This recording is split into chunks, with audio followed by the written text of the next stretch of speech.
Hello guys, I'm மருண்.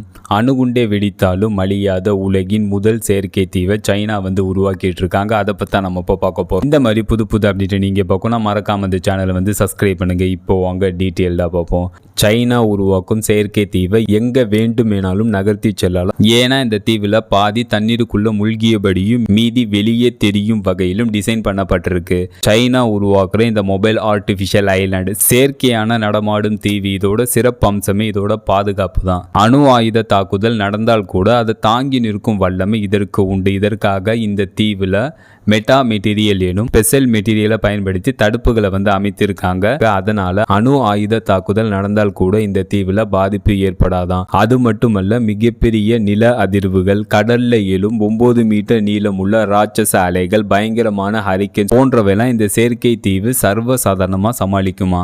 இந்த தீவுல ஒரே நேரத்தில் 238 பேர் வசிக்கலாமா. வெளி உலக தொடர்பு துண்டிக்கப்பட்டாலும் உணவு, நீர் என எந்த சப்ளையும் இல்லாமல் தொடர்ந்து 4 மாதங்கள் இந்த தீவில் உயிர் பிழைக்க முடியுமா. ஏன்னா அந்த அளவுக்கு emergency power, communications, navigation facilities இந்த தீவில் இருக்கான். சைனா உருவாக்குற இந்த மொபைல் ஆர்டிஃபிஷியல் ஐலாண்டு செயற்கையான நடமாடும் தீவு. இதோட லென்த் 138 மீட்டர், இதோட அகலம் 85 மீட்டர். மொபைல் ஆர்டிஃபிஷியல் ஐலாண்டு இந்த செயற்கை நடமாடும் தீவு டிசைன் மற்றும் கன்ஸ்ட்ரக்ஷன் முழு வீச்சில் நடைபெற்று வருது. 2028க்குள்ள சைனா உருவாக்கும் இந்த மொபைல் ஆர்டிஃபிஷியல் ஐலாண்டு செயற்கை நடமாடும் தீவு பயன்பாட்டிற்கு வரும் அப்படின்னு சைனா தெரிவிச்சிருக்காங்க. ஃபைனலாக இந்த வீடியோ எப்படி இருந்துச்சுன்னு கமெண்ட் பண்ணுங்க. See you.